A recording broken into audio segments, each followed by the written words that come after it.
And we are back. Another episode of The Chris Gray Show. I am your host, Chris. And what the heck are we hating on today? Today's Juneteenth, the Negro holiday. I guess this is an acknowledgement that we were slaves, or at least our ancestors were. So we get to celebrate that. So Kendrick threw a fucking crazy show on Amazon, but we'll get to that a little bit later. But first and foremost, how is your mental health? Know that as you get older, no one cares about how you will truly feel about anything. So act accordingly when they show you that. That's just a little tidbit from me to you.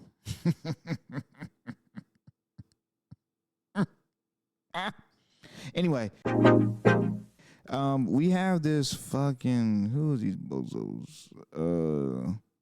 The funniest people on the internet. First and foremost, I do not know who the young lady is in this picture right here. So we're gonna start from number 10, and then we're gonna just see what them niggas talking about. Coming in at number 10 is 85 South. They did say there's no comedians on this list, and I don't like that because these guys are clearly comedians and they're very good at it, and they probably should be number one on this list if we're just talking about just straight funny shit. Malik B, he be doing a dating shit. Don't care about that shit. Lizzie Banks, don't care about that shit. I don't even know who this nigga is, so we'll just scroll past him. But shout out to him for making number 7. Curvo Dolo. I have no idea who you are, but you're probably great. Or not. You probably trash. I don't know. Funny Marco. Yep, he's pretty fucking funny. Literally everything you do, that crazy ass awkwardness and them Sanford and Son type get ups he be wearing and shit. Super funny. Yeah, Theo Von. Trey Rags. This guy's probably the funniest person on this list. He's by far the funniest person on this list. By far has the best skits, the funniest, should be number 1. It's a disservice that he's number 4. He should be number 1. This is the funniest man on the internet right now. 3, Mark Phillips and RDC World. These guys are really, really funny as a group. They make really, really good content. They've been making really good content for a number of years now. Again, these guys can also be number 1 on this list. Very, very funny. Number 2, Ben the Don. Okay, again, he's also very funny.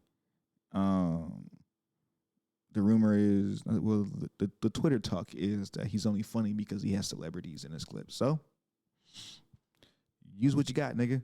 He got celebrities, fine. He also could be like number 1 on this list. And you already know who number 1 is Drewski. He is number 1, which I'm really not mad at. I wouldn't say he's the funniest. He's probably the most popular, of whatever genre this specific thing is. I don't know what to call them because they're not necessarily stand-up comedians, sans Malik B and 85 South, because they do stand-up. But I don't know what I don't want to call them. They're skits. I get it, but it should be something a little bit more refined than just dudes who's just making skits on the internet, right? It's clearly a lot more than that, and there's a lot more work and dedication that these people are putting into their craft. But to me, Trey Rags is the funniest. Drewski's probably the most. Is probably the most popular, I guess. So I guess he's number 1. Anyway, I couldn't help but see how selfish it is to bring a child in this world without the other, about the other parent. It's fucking crazy to me. And a lot of people will celebrate her, what she did, and say she don't need a man, she don't need this, she don't need that. It's crazy how social media will totally in certain instances, it'll just totally take away anything a man could ever do for the upbringing of a child. And then on the other hand, they do it for women too. So social media is really weird when it comes to dating.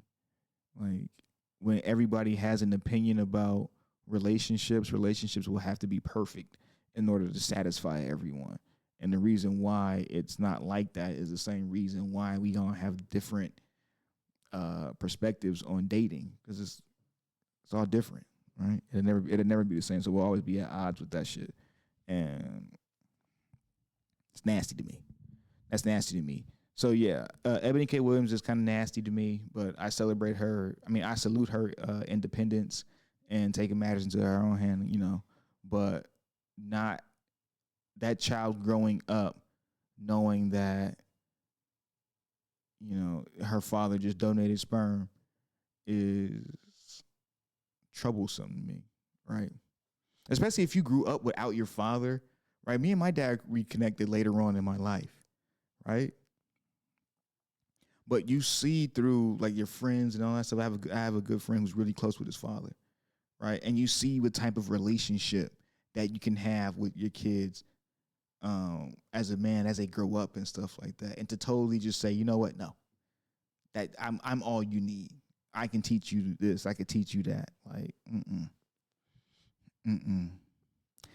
Little boys do not do well when they're raised in households with all women, right? I'm one of the few who got his head on his shoulders. My head is right? Because I grew up with all women, all cousins, only grandson at one point. Like it's crazy. It was crazy. But shame on Ebony K Williams. I mean, not shame on her, but just like she's just kind of fucked up. Anyway, K. Dot Kendrick Lamar, he had himself a time at the Inglewood Forum, June 19th. It was, put a picture up. He brought everybody out. I think he brought out every single blood that Southern California has to offer, right? I think they were all on stage. There's a few. I seen a couple of blue rags sprinkled around here and there, but it was mostly red, right? And it felt good to see. Well, before I even get to that, it was the show was, I want to say, like 4 hours long. I guess it was a lot of people who came out. A lot of people I did not recognize. I didn't even know. A lot of people I did know. I did see. I seen Braun in the motherfucking shit, which is crazy. And this nigga did. They Not Like Us, or like he did Like Us like fucking 6 times. Like ran that shit back to back to back to back to back. Then brought everybody else on the stage and then ran it back some more. Like it's crazy. Great show, great visuals. His set was amazing. That was the first time I ever seen Kendrick Lamar in concert, and it was great.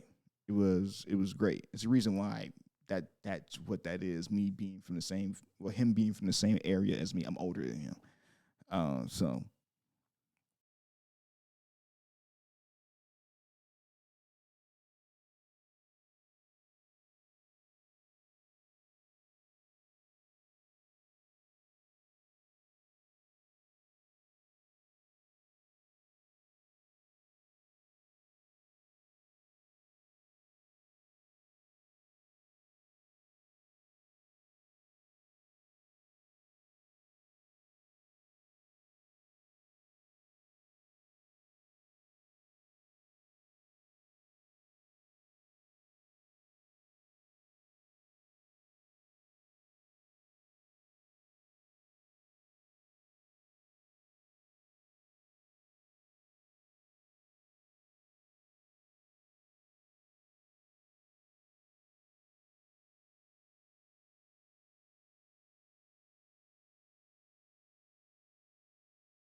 his generation,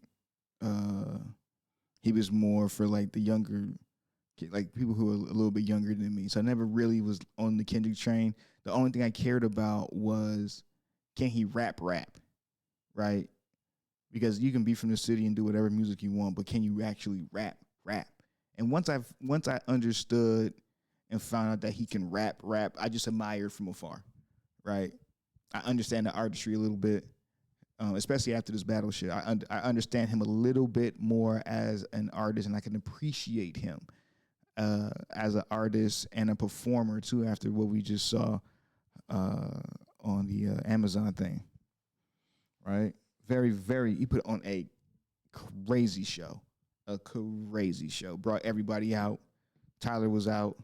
A whole bunch of niggas I don't fucking know was out. Jay Worthy, I seen that nigga too. It was a great show. I don't know if they're gonna let niggas. Somebody probably got it on YouTube if y'all niggas missed it, but it was a really good show. Really, really good show. Shout out to Kendrick, man. Shout out to Kendrick. Shout out to Inglewood. This nigga even brought out Dr. Dre. Like, shit crazy. Shout out to everybody, man. You know. With that said, that's the Chris Gray Show. I'm your host, Chris. Thank God that we lived to see another day. I only said that because I didn't know how to end the show.